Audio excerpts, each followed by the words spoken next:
What's up, everyone? This is Nate, and I am back with another Out of the Theater review. Now, this week, a pretty light release week. I mean, in my theaters, there's like nothing new except some movie called Ezra. So I did not want to watch that. However, I did see the theater right near my house was playing an early advanced screening of the movie In a Violent Nature, which is a new horror film. IFC Films produced it. Shudder. They were at the beginning credits, so I'm assuming this will be on Shudder shortly after its little theatrical run. Some theaters are playing this weekend, some other ones next weekend. I really don't know like the actual release date, but there was a screening tonight, one show, 7 o'clock. So I went to check it out. Before I give you my thoughts on this movie, please, if you would, consider subscribing to the channel and go ahead and hit the bell icon. That way you get notified every time new videos drop. Also, if you could just give me a thumbs up down below, helps the video do better. And if you could leave me a comment, is this a movie you're interested in seeing? Did you see it as well? What did you think? Did you like it? Did you hate it? I want to know. All right, this is going to be a tough one to review. I'm not going to lie. I can't remember walking out of a theater feeling this mixed about a movie in a while. I've definitely seen some stuff where I had mixed feelings about it, but not like that. Like this is almost split right down the middle for things I liked and disliked about this movie. So one thing I'll tell you right off the bat is this is a very different style of slasher movie. It's a slasher movie. A true slasher movie through and through. The filmmaker probably really liked slasher movies and wanted to do a different take on a slasher movie. And how this is a different take, in a lot of ways, but in one major way, is this movie actually follows the killer through the runtime. So instead of like being with these characters, like meeting the young college kids or high school kids, and then the killer popping up and killing them, think Friday 13th, Halloween, things like that.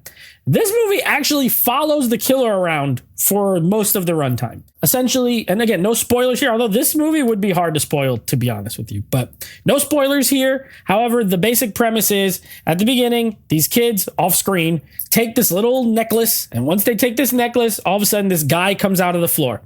The only thing you get as far as a name for him is Johnny. So this guy's named Johnny, and Johnny comes out of the floor and he just walks around the woods. The camera follows him from behind.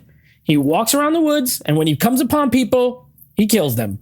That's literally what happens through the movie. Now, let's start with the good. I always like to start with the positives. This has some really good kills in it. There's one kill in particular that's like awesome.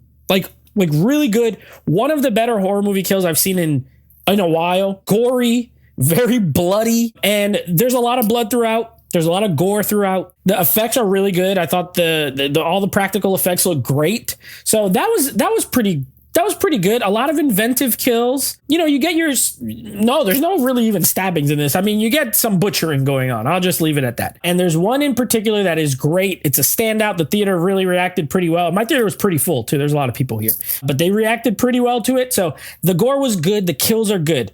I think that the idea is cool. I think the idea is pretty cool to do something different, to do a slasher movie that has a little bit of a different take on the genre, right? That's cool. The setting, the woods. This one really, you really feel like, well, you are in the wood. They filmed this thing in the woods somewhere.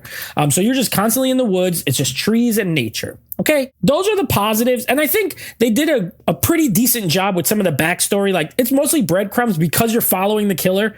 You just have these little spurts where you're with the young people and they're kind of telling the backstory of who Johnny is. So that was pretty clever. Here's what I don't like. The movie is a lot of times it's boring. I'm not going to lie. It's boring. It is literally 5-minute shots, 6-minute shots of just this guy's back walking through the woods. I kid you not. And the sound is just like leaves crunching under this guy's foot. And there's multiple of these shots. So it'll happen. Then there'll be a kill, let's say. And then after the kill, we're back to walking through the woods. So I did get bored at times. I was just like, okay, let's pick this up. Also, absolutely no scares. And the problem is, in a slasher movie, even if you're not, you don't find these movies scary, which I don't find a lot of slashers scary. However, you want to kind of bank on that suspense. Where's the killer? You're with these people. Where is the killer? I don't know. Boom. He comes out, kills.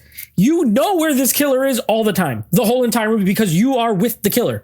So there is no suspense. There is no buildup. You're essentially just waiting for him to kill somebody so you could see a cool kill. So it does take a little bit of the fun of a slasher movie out of it. It's not a fun slasher in my opinion at all. That's a little disappointing. So no suspense really, no build up. There's also no characters. Like there's these kids, I don't know any of their names. They pop in and out throughout the movie, but really they're just fodder for him to kill. And there's no backstories. There's no like nothing. There's nothing to them. So because you're not following them. And then in the last 10 minutes, they decide to go a little more straightforward and they start following the final girl. And then at that point, I was just like, okay. And I didn't like the ending. So it was mixed for me. I think that it's shot well. It looks really good. But, a clever concept with great kills that the concept doesn't quite work in the execution, in my opinion. So, you know what? I'm going to give this a 6. I'm going to just pass it over the 5 because I do think it is interesting and people should see it. But I could see a lot of people hating this, and I could see some people who love the artsy type horror movies loving it. So we'll see how that goes. Anyway, I will be back next week with a new review for Bad Boys Ride or Die. I'll be reviewing that next week. Until then, take it easy.